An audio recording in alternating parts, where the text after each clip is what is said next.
Una vez más, les queremos dar la bienvenida a la gloria del cuarto ángel. Como habíamos mencionado en el estudio base, estamos por comenzar en la serie titulada El ABC de la Fundación Adventista. Y antes de comenzar, quiero asegurarme de pedirles que mantengan una mente abierta, que especialmente pidan por la dirección especial del Espíritu Santo, para que de esa manera lo que se hable o lo que se vaya a enseñar a través de esta presentación pueda de esa manera limpiar o purificar las mentes y los corazones, ya que Jesucristo habla en su santa palabra en Juan 17:17, que dice: santifícalos en tu verdad, tu palabra es verdad. Y con esa presentación, que a través de los testimonios, a través de las escrituras, deseamos que tu mente sea santificada. Deseamos que tú seas santificado al escuchar la verdad y al obedecer la verdad. Con esta introducción damos comienzo a nuestro estudio. Como lo había mencionado, el estudio de este tiempo se llama el ABC de la Fundación Adventista. Y vamos a estar comprendiendo las gráficas de 1843 y 1850. Esta es la lección número 1 de la Fundación. Habíamos hablado y establecido anteriormente que esta fundación se estableció en 1840, 41, 42 y 43 y 44 en el estudio anterior, en las citas que estuve presentando, y hablamos y acordamos que este mensaje está comprendido en la gráfica de 1843. Es ahí donde se encuentra el mensaje original, la base, la fundación, o también conocido como la plataforma. Comenzando aquí, vamos nuevamente a tomar la cita que vimos la vez anterior, donde nos habla de la plataforma y su fundación. Vi que una compañía se mantenía de pie, bien guardada y firme, negando su apoyo a aquellos que querían trastornar la fe establecida del cuerpo. Dios miraba con aprobación a esa compañía. Me fueron mostrados 3 escalones, los mensajes del primer ángel, del segundo y del tercero. Dijo mi ángel acompañante: ¡ay de aquel que mueva un bloque o una clavija de esos mensajes! La verdadera comprensión de esos mensajes es de importancia vital. El destino de las almas depende de la manera en que son recibidos. Había mencionado que los mensajes, el primero y el segundo, se dieron antes de 1844, y el tercero comenzó en 1844 en adelante. En octubre 22, para ser exacto, comenzó el mensaje del tercero. Y aquí nos dice que hay de aquellos que muevan un bloque o una clavija de esos mensajes que están compuestos en la gráfica de 1843. Hay de aquellos que muevan algo de esos mensajes que Dios ha dado, porque la salvación de las almas depende de ese mensaje, depende el destino y la salvación de esas personas, ya que si no reciben el mensaje que Dios manda, no van a poder prepararse para el tiempo de gracia. Por esa razón se nos manda una terrible advertencia para no mover nada de lo que Dios ha establecido. Continuando la presentación o la cita, dice aquí: nuevamente se me hizo recorrer esos mensajes, El mensaje del primero, del segundo y del tercero, 1840, 41, 42, 43 y 44. Dice, y vi a cuán alto precio habían obtenido su experiencia el pueblo de Dios. La obtuvo por mucho padecimiento y severo conflicto. Dios los había conducido paso a paso. Dios, vean que dice Dios fue el que los condujo paso a paso, hasta ponerlo sobre una plataforma sólida e inconmovible, que no se puede mover, que no se puede cambiar. Vi a ciertas personas acercarse a la plataforma y examinar su fundamento. Algunos subieron inmediatamente a ella con regocijo. Dice, continuando, otros comenzaron a encontrar defectos en el fundamento. Hoy en día también, de la misma manera como en antaño, hay gentes que dicen que tiene defectos esa plataforma o ese fundamento. Desgraciadamente así es en cada tiempo, y ahora están acometiendo un grave error aquellos que están haciendo esto, ya que el fundamento fue establecido por Dios, porque Él fue el que los guió paso a paso. Aquí dice, querían que se hiciesen mejoras, entonces la plataforma sería más perfecta y la gente mucho más feliz. Algunos se bajaban de la plataforma para examinarla y declaraban que estaba mal colocada. Muchos de los dirigentes hoy en día mencionan y hablan exactamente esto. Sin embargo, esto es un error, como lo he mencionado. Vemos aquí, pero vi a que casi todos permanecían firmes sobre la plataforma y exhortaban a quienes habían bajado de ella a que cesasen sus quejas, porque Dios era el artífice maestro y ellos estaban combatiendo contra él. Relataban la obra maravillosa hecha por Dios, que los había conducido a la plataforma firme, y al unísono alzaban los ojos al cielo y con voz fuerte glorificaban a Dios. Esto afectaba a algunos de los que se habían quejado y dejado la plataforma, y estos con aspecto humilde volvían a subir a ella. Vemos aquí que Dios es el artífice maestro, como lo hablamos en la presentación base, y que los que pelean o que dicen que esta fundación o que estas verdades ya no las necesitamos, que ya ha cambiado, que ya estamos en un tiempo nuevo y que por esa razón necesitamos otras enseñanzas, vemos que están cometiendo un error porque están combatiendo, luchando contra Dios. Porque Dios es el que establece algo y lo mantiene para siempre. Entonces vemos que esta cita la encontramos en Primeros Escritos, página 258. Esa plataforma, ese fundamento, esa base, sabemos que una casa no se puede mantener en pie si no tiene una sólida fundación, una sólida plataforma. Y la fundación original, esa es la que mantiene sólida a la fundación, a la casa de Dios. Los que han cambiado y todo lo nuevo que ha entrado, eso no es sólido, eso va a ser arrasado en el tiempo de la ley dominical, ya que la estructura no se va a mantener durante ese tiempo, porque han cambiado la solidez del mensaje que Dios estableció en sus comienzos. Dice aquí, vamos a ver esta plataforma y su fundamento a través de las gráficas. Como pueden ver en la parte de atrás, se ve la gráfica de 1843 y la gráfica de 1850.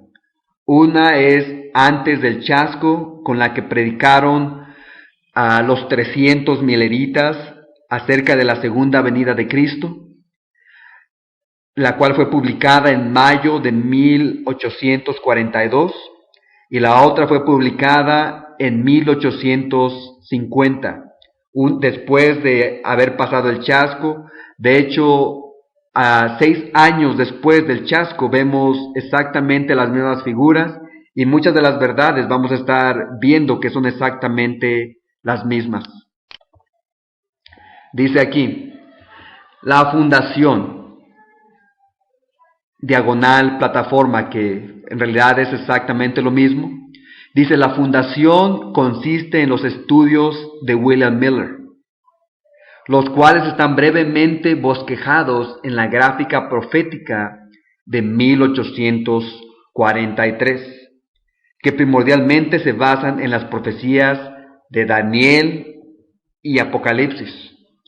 Eso fue la base de su estudio y eso es lo que se muestra en la gráfica, lo cual ese es exactamente nuestro mensaje, Daniel y el Apocalipsis. Si para él fue necesario en ese tiempo, para ahora, en nuestro tiempo, es aún más necesario entender estos dos libros, estos dos mensajes, a través del fundamento que Dios estableció. Dice aquí, los pilares de las creencias de los pioneros adventistas del séptimo día, las cuales están brevemente representadas en la gráfica profética de 1850. Aquí están incluidos los mensajes de los 3 ángeles, que son los pilares, el santuario, el juicio investigador, la ley de Dios, el sábado y los Estados Unidos en la profecía. Vemos que una gráfica expande a la otra. La Biblia, para aquellos que no saben, está estructurada bajo el principio de repetición y expansión. Y aquí vemos la misma estructura en estas gráficas, ya que son el cumplimiento de la profecía también, y vemos que una expande a la otra de la misma manera como las escrituras se expanden a sí mismas en otros pasajes de las escrituras. Entonces vamos a comprender la fundación y los pilares de la plataforma y su fundamento. Veamos a William Miller y la fundación. Ya vimos que se basa en sus estudios lo que se encuentra en la gráfica de 1843. Dice, Dios envió a su ángel. No sé si se acuerdan, en el libro de Apocalipsis, en el capítulo 1, dice que Jesús envió a su ángel. Y también sabemos que el ángel de Jesús no es nada más ni nada menos que el ángel Gabriel, el segundo que le sigue al mando en el cielo, el ángel que tomó el lugar después que Satanás cayó. Ese es el ángel que Dios envió para que moviese el corazón de un agricultor, aquí como lo vemos, que antes no creía en la Biblia, y lo indujese a escudriñar las profecías. Los ángeles de Dios visitaron repetidamente a aquel varón escogido y guiaron su entendimiento para que comprendiese las profecías que siempre habían estado veladas al pueblo de Dios. Hoy en día se ha llevado a debate el hecho de que William Miller era un agricultor, como lo enseña aquí este pasaje o esta cita, que él no era un erudito, que no tenía una educación formal en universidades de teología. Sin embargo, él no lo necesitaba. La razón es porque el mismo ángel que guió a Daniel, a Juan, a escribir sus libros, es el mismo ángel que le está revelando a William Miller las verdades que él necesitaba comprender. Por esa razón, no necesita una educación como hoy en día se enseña, porque es el mensaje directo de Dios. Dice, siguiendo en esta cita, vemos aquí, Dice, se le dio el primer eslabón de la cadena de verdades y se le indujo a buscar uno tras otro los demás eslabones hasta que se maravilló de la palabra de Dios, viendo que ella es una perfecta cadena de verdades. Aquella palabra que había considerado no inspirada se desplegaba ahora esplendentemente hermosa ante su vista. Vemos que a William Miller se le dio el primer eslabón de la cadena de verdad y nosotros tenemos que seguir esa cadena siguiendo buscando por los eslabones, pero veamos más acerca de esa cadena. Vean esto. Dice, echó de ver que unos pasajes de la Escritura son explicación de otros. O en otras palabras, este método de estudio aprobado por Dios se llama comparar Escritura con Escritura. Hoy en día, en la iglesia de nosotros, en el pueblo adventista, ya no es muy recomendable, de acuerdo a los modernos teólogos, el utilizar este tipo de interpretación o este tipo de método, ya que ellos dicen que se tiene que entender las lenguas originales, se tiene que entender la gramática, se tiene que entender la historia para poder poner estas cosas en su contexto. Pero vemos de que la inspiración claramente nos enseña que la Escritura se explica y se enseña a sí misma. Eso lo enseña en Isaías 28, donde nos habla un poquito allí, un poquito allá, renglón sobre renglón, línea sobre línea. Eso lo podemos ver claramente, que Dios nos dice la manera de poder estudiar. Sin embargo, hoy los teólogos modernos, debido a que han adoptado los métodos erróneos de interpretación de las hijas de Babilonia y de Babilonia la ramera, se han esforzado en desacreditar el método por el cual Dios levantó a su iglesia y por el cual también la va a terminar. Dice, continuando la cita, y cuando no entendía uno de ellos, hablando de los pasajes, lo encontraba esclarecido por otro. Miraba la sagrada palabra de Dios con gozo, a la par que con profundísimo respeto y reverencia. Eso es lo que hace el método de escritura con escritura. Ahí ves cómo Dios es el autor de su palabra y que no hay nada que el hombre haya inventado y que no necesitas del todo lo que hoy en día dicen, sino necesitas ser un hombre de oración, un hombre o una mujer de oración y pedir por su espíritu, ya que el espíritu es el que te guía a toda verdad. Siguiendo la cita nos dice aquí, según fue prosiguiendo en el escudriño de las profecías, convencióse de que los habitantes de la tierra estaban viviendo, sin saberlo, en los últimos tiempos de la historia del mundo. Vio que las iglesias estaban relajadas, como hoy en día, que habían desviado su afecto de Jesús para ponerlo en el mundo, que procuraban honores mundanos en vez del honor que proviene de lo alto, que codiciaban riquezas terrenales en vez de llegar tesoros en el cielo. Eso eran las iglesias protestantes en su tiempo.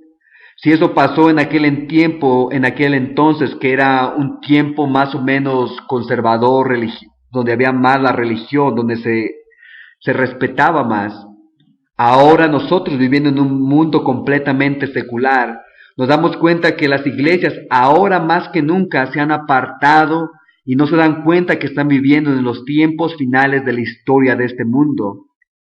Y es a nosotros a quien se nos llama a ver estas cosas para que veamos cómo la gente codicia en estas cosas y cómo por ellas, si no les damos el mensaje, van a perecer. Dice, siguiendo la cita, vio por doquiera hipocresía, tinieblas y muerte. Su ánimo estaba desgarrado en sí mismo, como tiene que estar nuestro corazón también. Dios le llamaba para que abandonara su granja como le había llamado a Eliseo para que dejara los bueyes y el campo de labranza y siguiese a Elías. Tembloroso, empezó Guillermo Miller a declarar ante la gente los misterios del reino de Dios. Dice aquí, conduciendo a sus oyentes por medio de las profecías al segundo advenimiento de Cristo. Se iba fortaleciendo con cada esfuerzo. Así como Juan el Bautista anunció el primer advenimiento de Jesús y preparó el camino para su venida, también Guillermo Miller y los que se unieron proclamaron al mundo la inminencia del segundo advenimiento del Hijo de Dios. Eso lo vemos en Primeros Escritos, la página 229. William Miller fue un tipo de Juan el Bautista que preparó el camino para la llegada de Cristo, no a la tierra, sino al anciano de días, como se muestra en el libro de Daniel capítulo 7, para comenzar el juicio investigador.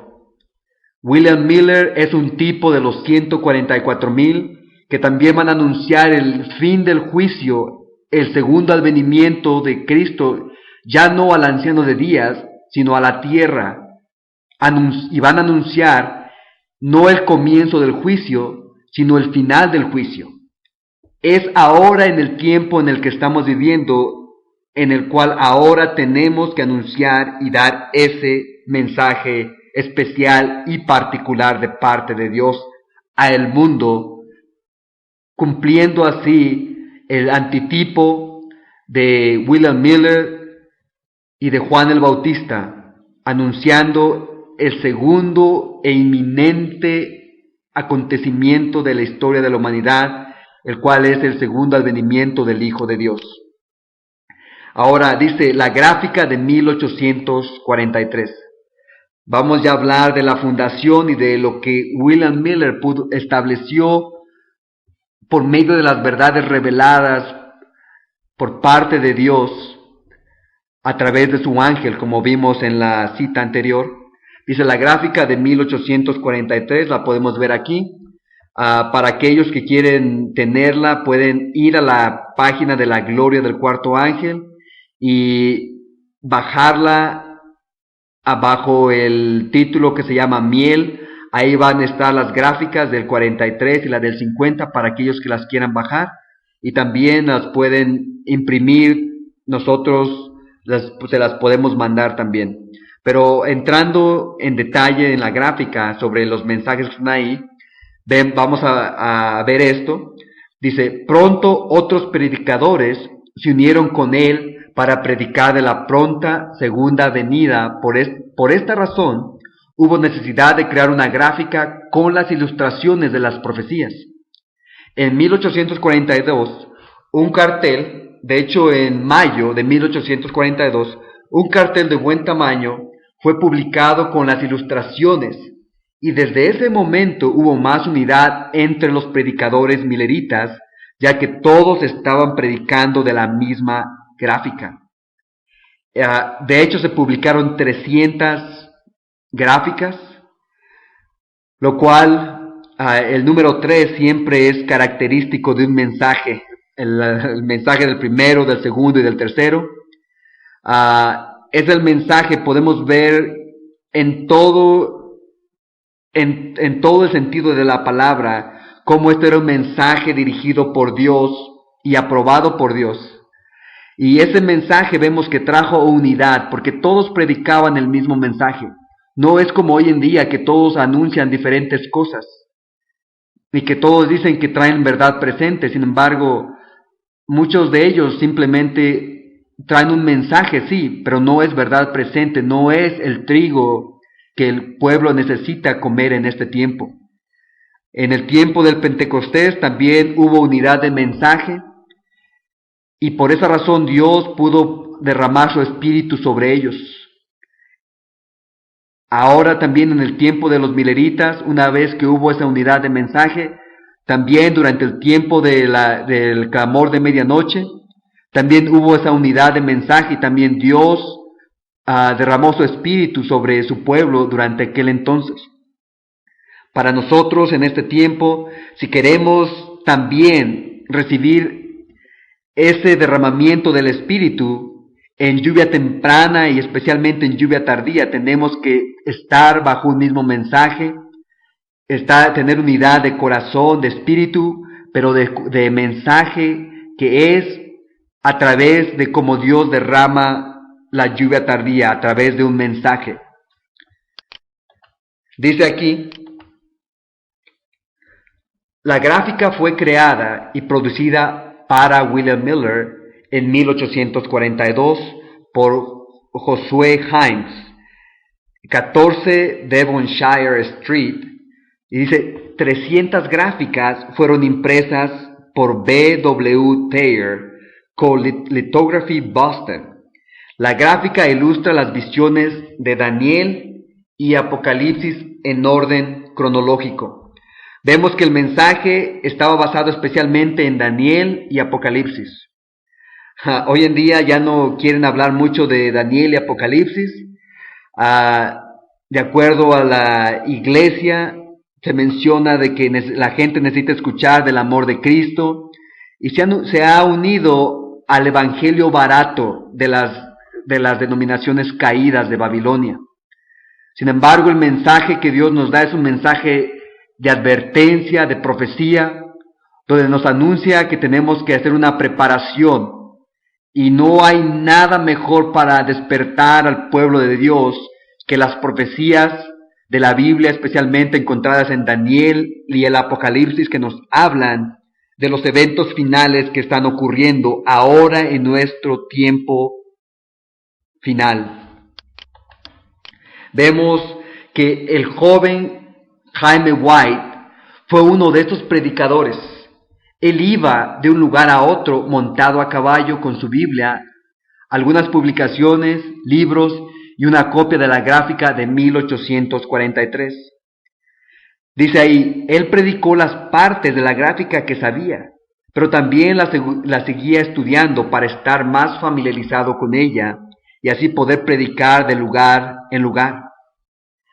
Si hoy en día también Dios nos está llamando, o si te está llamando a ti a través de estos temas, te habla que te familiarices también con las verdades de la gráfica, porque esas son las verdades que tienes tú y yo que estar enseñando y predicando.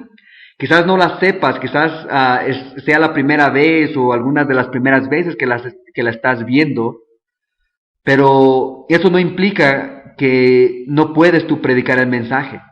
Solamente te dice que tienes que estudiar para familiarizarte, y así como Jaime White, puedas estar listo para ser llevado y predicar a tus hermanos y a tus hermanas, a nuestros hermanos obviamente también, y llevarles el mensaje. Esta gráfica se utilizó especialmente para llamar a las otras iglesias en aquel entonces a que pudieran escuchar el mensaje para su preparación.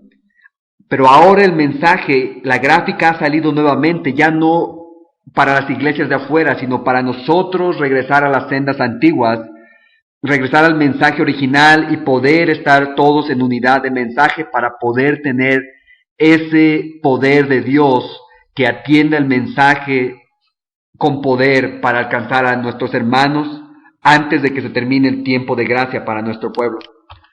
Dice aquí, vemos la gráfica, dice: ¿cuál fue el error en la gráfica de 1843? ¿Cuál fue el error? Muchos hoy en día de los maestros, de la gente que no estudia esto, simplemente escucha rumores y escucha de las cosas que los maestros, que sus pastores dicen, que esta gráfica está llena de errores. Sin embargo, la inspiración nos dice que no es así. No es algo que lo digo yo, sino la propia inspiración nos enseña que esta gráfica no está llena de errores. Pero veamos cuál fue realmente el error que se encuentra en la gráfica del 43. Veamos exactamente a qué se refiere. Dice: la mano del Señor se apartó de las cifras y echaron de ver el error en singular, no errores, ¿Okay? Quiero que lo vean eso claramente. Dice, advirtieron que los periodos proféticos alcanzaban hasta 1844 y que la misma prueba que habían aducido para demostrar que los periodos proféticos terminaban en 1843, demostraban que terminarían en 1844. La luz de la palabra de Dios iluminó su situación y descubrieron que había un periodo de tardanza. Dice aquí, aunque la visión tardare, espérala, como dice en Habacuc, capítulo 2. Esta cita la encontramos en Primeros Escritos, la página 236. Vemos que el error que ellos hicieron en la gráfica, o el error que se mostró, que se vio en la gráfica, era singular y tenía que ver con la calculación de los tiempos. No llegaban a 1843 como originalmente ellos pensaban, sino realmente era 1844. Es ahí donde estaba el error. El error era el año 0 que ellos no habían contado en sus calculaciones. Entonces, en vez de llegar a 1843, al agregar el año 0, en realidad, al tomar en cuenta que el año 0 no existe, se dieron cuenta que en realidad alcanzaba hasta 1844. Ese fue el error de cálculo del 43 al 44. Ese fue el único error que se encuentra en la gráfica. Ahora, veamos, dice aquí en Primeros Escritos, la página 74. He visto que el diagrama de 1843 fue dirigido por la mano del Señor. No William Miller, no José Himes, no Jaime White, nadie de ellos, sino que por la mano del Señor fue dirigido, y que no debe ser alterado, que las cifras eran como Él las quería, que su mano cubrió y ocultó una equivocación en algunas de las cifras, para que nadie pudiese verla hasta que la mano de Dios se apartase. Vemos que las cifras a las que ella se refiere aquí es el año 1843, el cual era 1844 realmente. Entonces vemos que tuvo que haber una dilación, porque en la profecía de Habacuc dice que aunque tardare, espérala. Entonces vemos que ahí hubo un tiempo de dilación del 43 al 44, ese fue el tiempo de dilación, que si no hubiera sido de esa manera, si no hubiera habido ese error de cálculo, esta gráfica no hubiera sido verdaderamente original o dirigida por Dios, pero porque hay un error, no por Dios, sino por el hombre, vemos que hubo esa dilación, y eso especialmente hace de esta gráfica la gráfica de Dios, porque ahí vemos el tiempo de dilación que nos habla en Habacuc capítulo 2, acerca de esa profecía de esta gráfica. Ahora, entrando en la gráfica de 1850, ¿será acaso esa también una gráfica dirigida por Dios? ¿O no? ¿Hay algún respaldo para poder tenerla de esa manera? Veamos lo que nos dice la inspiración. La gráfica de 1850 también fue dirigida por Dios. Dice aquí, vi que Dios estuvo en la publicación de la gráfica del hermano Nichols. Vi que había una profecía sobre esta gráfica en la Biblia. Y si esta gráfica está diseñada para el pueblo de Dios, si es suficiente para uno, lo es para los demás. Y si uno necesita una gráfica impresa en tamaño grande, todos la necesitan de la misma manera. Vi que las gráficas que Dios ordenó, vean que dice que las gráficas que Dios ordenó, impresionaban la mente favorablemente, aunque sin tener ninguna explicación. Eso lo encuentras en Manuscritos Liberados, volumen 13, página 359.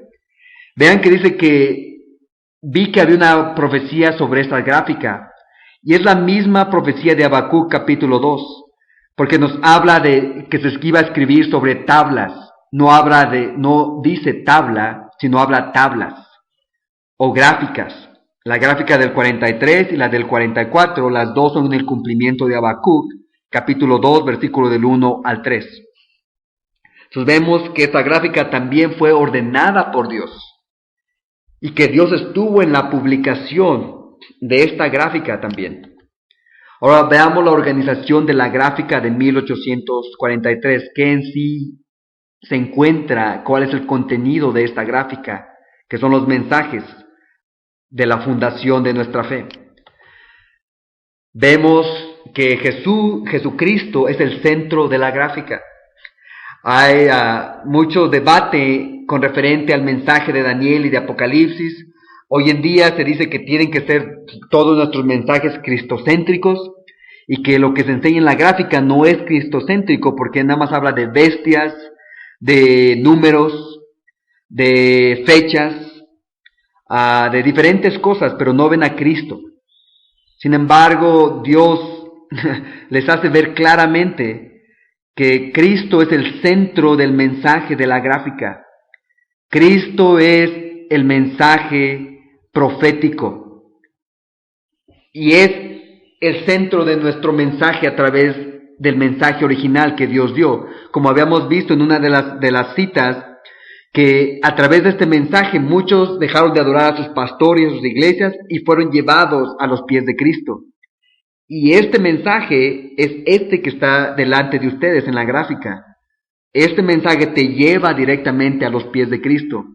Aunque, como dije, muchas personas, o especialmente los maestros o teólogos, enseñan que esto no es así. Vemos que la inspiración completamente contradice exactamente lo que ellos hablan. Continuando esto, hablando de la estructura de la gráfica, vemos aquí, dice, una línea de tiempo desciende por la orilla izquierda de la gráfica. Vemos ahí en la parte izquierda de la gráfica, vemos números, fechas. Dice, el primer número en la parte de arriba es 700, el 700 antes de Cristo, el cual abarca la primera fecha que enseña la gráfica. La fecha es 677 antes de Cristo, es la primera fecha que se enseña en la gráfica, de la parte de arriba. El número de hasta abajo es la última fecha que abarca la gráfica, el cual es 1843, como vemos ahí que nos enseña la flecha en la parte de hasta abajo. Continuando, vemos en la parte del centro. Una línea de tiempo similar desciende por el centro de la gráfica. Esta contiene fechas e información para todos los temas ilustrados en la gráfica, tanto para la izquierda como para la derecha. La línea comienza en la parte de arriba con el 677 a.C., la cual es el comienzo de la dispersión de los judíos, o conocido también como el 2520, o los 2520 años de dispersión de los judíos, también conocido como los 7 tiempos. La línea termina en la parte de abajo con el año 1843, la fecha en que se esperaba el regreso de Jesús. Del año 677 a 1843, si uno hace la suma, te da 2520 años, o 7 tiempos, o 2520. Eso es lo que se ve en el centro de la gráfica. Continuando la explicación, las profecías de Daniel están en la parte de arriba en 3 columnas y descienden en forma casi paralela con las líneas de tiempo, como se puede ver ahí en la ilustración. Las profecías de Daniel repiten la misma historia con más detalle cada vez. A esto se le reconoce como repetición y expansión. Había mencionado que ese es el principio de la Biblia. Dios repite en la Biblia una verdad para expander sobre otra verdad que se encuentra en otro pasaje. Así es como se entiende la Biblia y así es como está ilustrada esta gráfica también. Vemos, como dije, la mano de Dios claramente guiando la gráfica, ya que es el cumplimiento de Habacuc. Dice aquí, las profecías de Apocalipsis aparecen en la parte baja de la derecha de la gráfica y se equiparan o se comparan con las líneas de tiempo que corren la parte del medio. Vemos aquí, la gráfica fue usada por todos los predicadores mileritas, desde el momento que fue producida hasta el primer chasco en marzo 22 de 1844. Ese fue el primer chasco. Y todos los predicadores, que eran 300 mileritas, tenían esta misma gráfica y predicaban un mismo mensaje. Es el mensaje o el grupo de Gedeón, que predicaron el mensaje también cuando fueron a destruir a los marianitas. Eran 300, al igual que eran 300 mileritas que predicaron durante ese tiempo.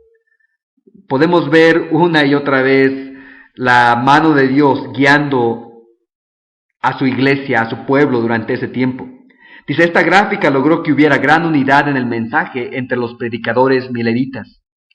Esta gráfica se le conoce como la gráfica de 1843, debido a que la creencia milerita era que Cristo vendría por segunda vez en 1843, y también debido a que la fecha de 1843 aparece muy prominentemente en la gráfica, como se pueden ver donde están las señales o las flechas. Aquí podemos ver que se ve las diferentes fechas del 43. Esa es una razón también por la cual se le conoce la gráfica del 43. Prosiguiendo, dice, una de las secciones en la gráfica con la cual la gente está menos familiarizada el día de hoy es la profecía de los 2520 años, la cual se puede ver en la esquina de la derecha de arriba. Aquí vemos en la parte de arriba el 2520, y se nos enseña también la fecha cuando comienza y dónde termina. Y dice aquí, la profecía de los 2520 será el tema de nuestra siguiente lección. Lo que estoy haciendo a través de esta lección en particular es simplemente familiarizarlos a ustedes con lo que se encuentra en la gráfica, ya que una vez que se familiaricen vamos a poder entrar en detalle, a poder ver en sí qué es cada cosa que se encuentra en la gráfica, que eso es lo que nos interesa comprender en realidad. Continuando, vemos la gráfica del 50. La gráfica de 1850 está estructurada en forma similar a la gráfica de 1843. Debido a las adiciones de las verdades que se descubrieron después del gran chasco del 22 de octubre de 1844, la mayoría de la información de la gráfica de 1843 fue reacomodada y reducida en tamaño para así poder incluir la nueva información en la gráfica.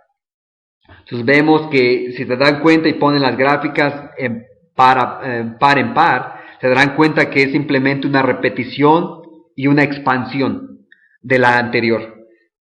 Es bajo el mismo principio que la Biblia está estructurada. Ahora vemos qué es lo que se encuentra en la gráfica de 1850. Son 6 años después del gran chasco, y vemos que las verdades son las mismas. No hay cambio, en realidad simplemente hay una expansión de la verdad que ya se había dado.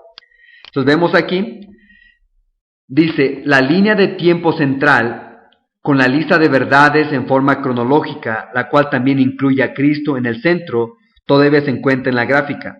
Si pueden ver la flecha que la estoy moviendo aquí vemos nuevamente a Cristo en el centro, y vemos que esta línea corre también igual en el centro como en la anterior. Y la fecha que el principio en la parte de hasta arriba sigue siendo la fecha del 677, lo cual se termina en 1844 al final, como lo pueden ver aquí, y al hacer la suma nuevamente les da los 7 tiempos o los 25-20, como lo pueden ver aquí donde lo estoy moviendo con la flecha. Y abajo de la gráfica, en la parte de hasta abajo, en la mano derecha, se ve la explicación de los tiempos de los periodos proféticos. Aquí lo podemos ver, y aquí vemos también el 25-20 o los 7 tiempos en la gráfica de 1850. Prosiguiendo nos dice, los números y las calculaciones todavía se encuentran ahí, incluyendo el 25-20.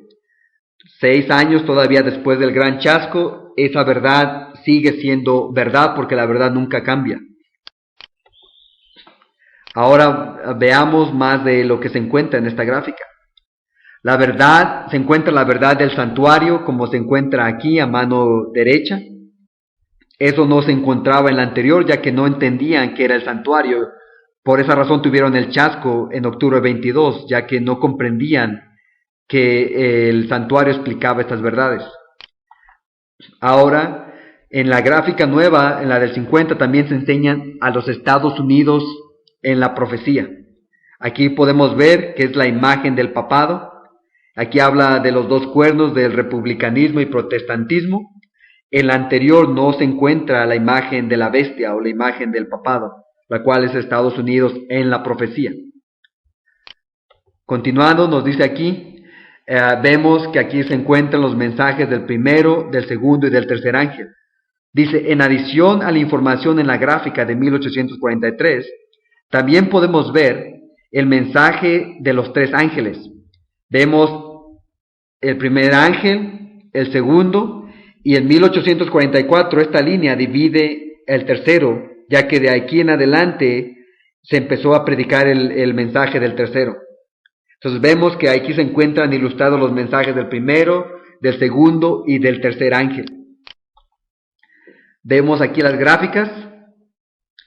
Dice, la gráfica de 1843 es nuestra fundación como adventistas, ya que habíamos hablado que durante esas fechas del 40 al 44 es donde se conoce como la plataforma o los mensajes, la fundación de nuestra fe, y ese es el mensaje que está en la gráfica del 43, esta que está aquí, que no es diferente de la del 50, que vemos las mismas ilustraciones, como lo sigo recalcando.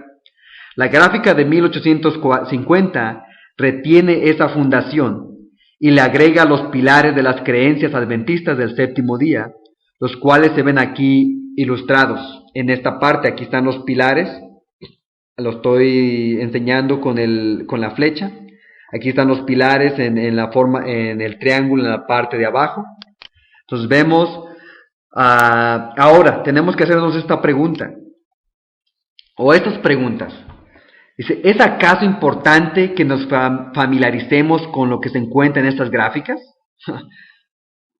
Es de vital importancia. Ya vimos que el destino de las almas depende de la manera en que la gente entiende estas verdades, como se nos enseña en el libro de Primeros Escritos.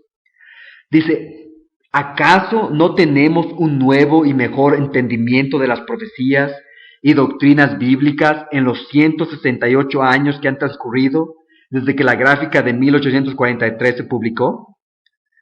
Lo vamos a ver claramente que efectivamente no. Allá vimos que en una de las citas que habíamos hablado, que la voy a mencionar ahorita, que dice que Dios no nos dará un nuevo mensaje. Y esa cita se dio en 1903 o 1905. Estamos hablando casi 50 y tantos años después de que se predicó, sigue siendo el mismo mensaje, no hay nuevo mensaje. Dice aquí también, ¿acaso los pioneros se equivocaron? ¿No se equivocaron en algunas de sus interpretaciones? Esas son las preguntas. Dice aquí, ahora veamos esto. Dejemos que Elena White o la profeta del Señor responda a estas preguntas mientras nos relata su primera visión. Pero antes de esto, dice aquí, como lo había mencionado, para aquellos que dicen que si no tenemos un mejor mensaje o tenemos un mejor entendimiento, veamos lo que nos dice la profecía o la profeta del Señor, perdón. Dice, no hay un nuevo mensaje. Dios no nos dará un nuevo mensaje. Tenemos que proclamar los mensajes que en 1843 y 1844 nos sacaron de las otras iglesias. Esta cita está en Revista y Heraldo de enero 19 de 1905. Vean, 1905 todavía enseña que esos mensajes son los que se tenían que predicar y se tienen que enseñar. En completa contradicción con lo que los modernos teólogos enseñan, no tenemos nada nuevo en el mensaje. Es el mismo. La única razón por la cual están enseñando una nueva enseñanza, un nuevo mensaje, es porque han adoptado las nuevas interpretaciones o nuevos métodos de interpretación bíblica de las iglesias protestantes caídas y quieren llegar a unirnos en su mismo mensaje. Pero aquí vemos que este mensaje es el que nos saca de las otras iglesias, porque este es el que lo sacó al pueblo de Dios de las otras iglesias. Por lo tanto, al no predicarse este mensaje, estamos regresando a estas iglesias en el movimiento ecuménico que está realizando Babilonia en este tiempo. Y por esa razón hoy en día se enseña que este mensaje no tiene ya relevancia, porque no quieren que haya división en la iglesia. Sin embargo, dice Jesús, yo no he venido a traer unión, sino la espada, división.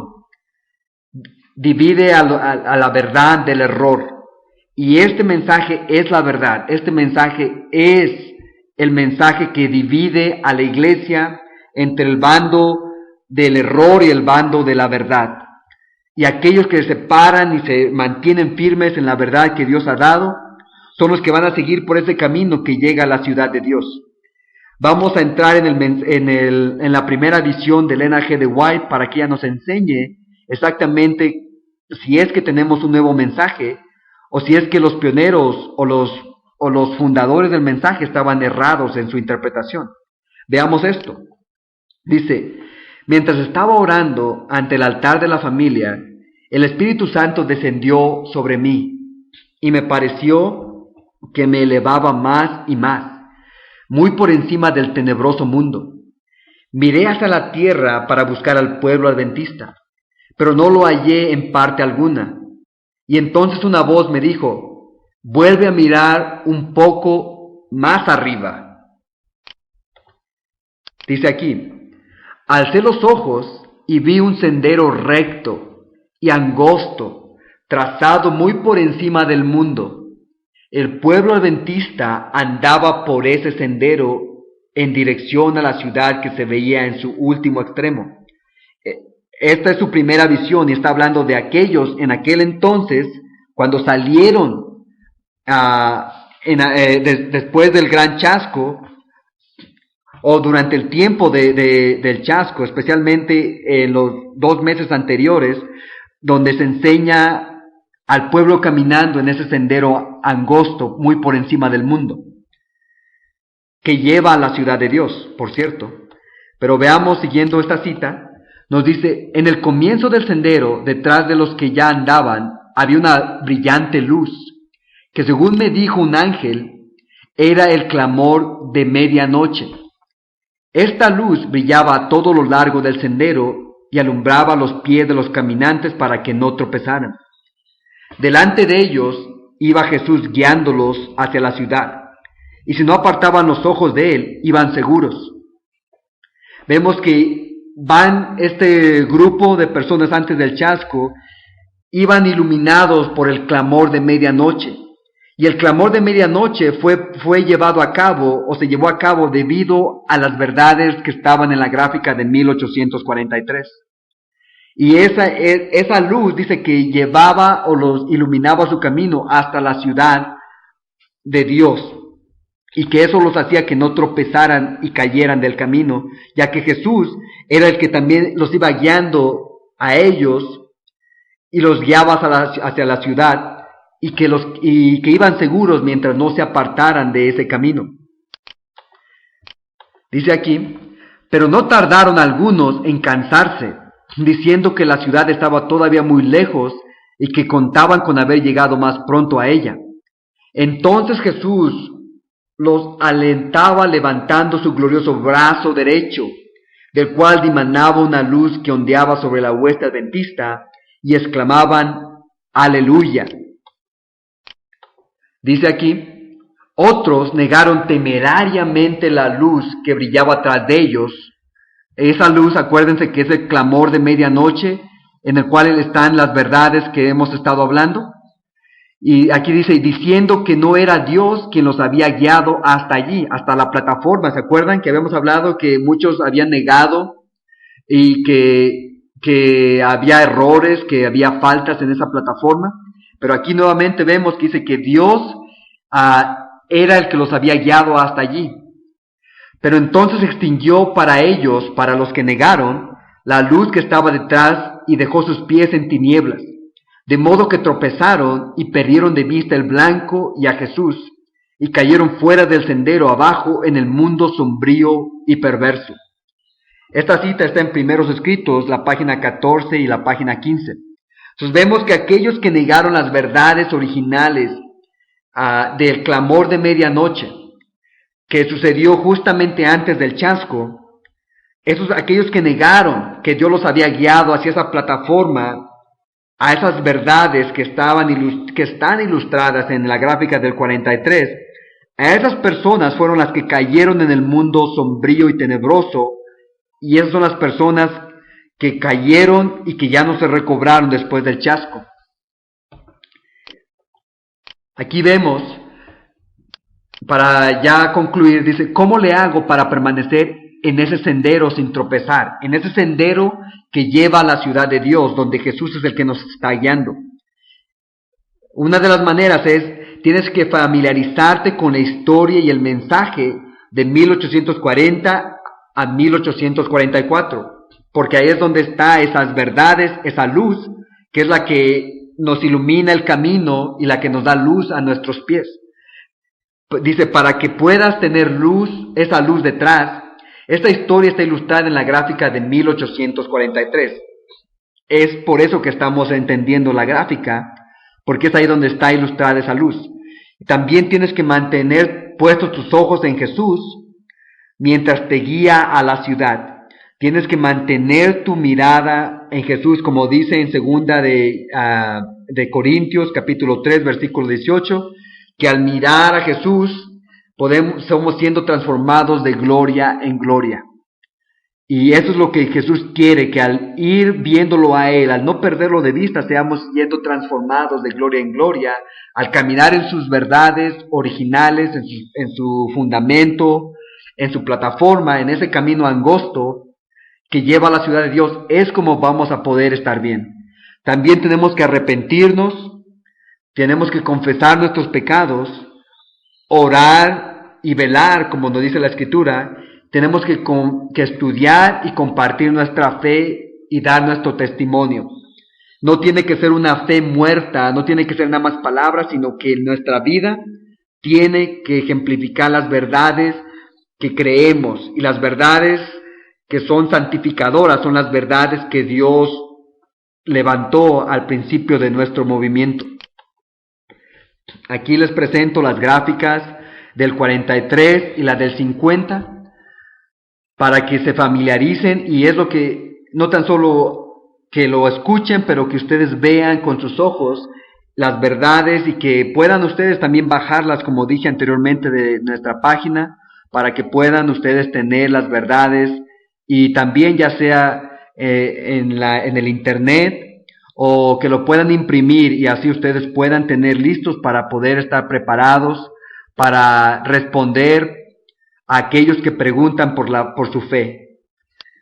Nuevamente, esperamos que este estudio haya sido de gran bendición para su caminar con Dios. Vamos a seguir dando esta serie de estudios, como lo mencioné en una de las diapositivas. El siguiente estudio se refiere al 25-20 o a los 7 tiempos que nos enseña en el libro de Levíticos, y eso es el estudio que vamos a estar tomando en nuestra siguiente lección. Por ahora les damos gracias y deseamos sinceramente y de corazón que la gloria del cuarto ángel haya iluminado su entendimiento con las verdades gloriosas de la palabra de Dios en esta oportunidad.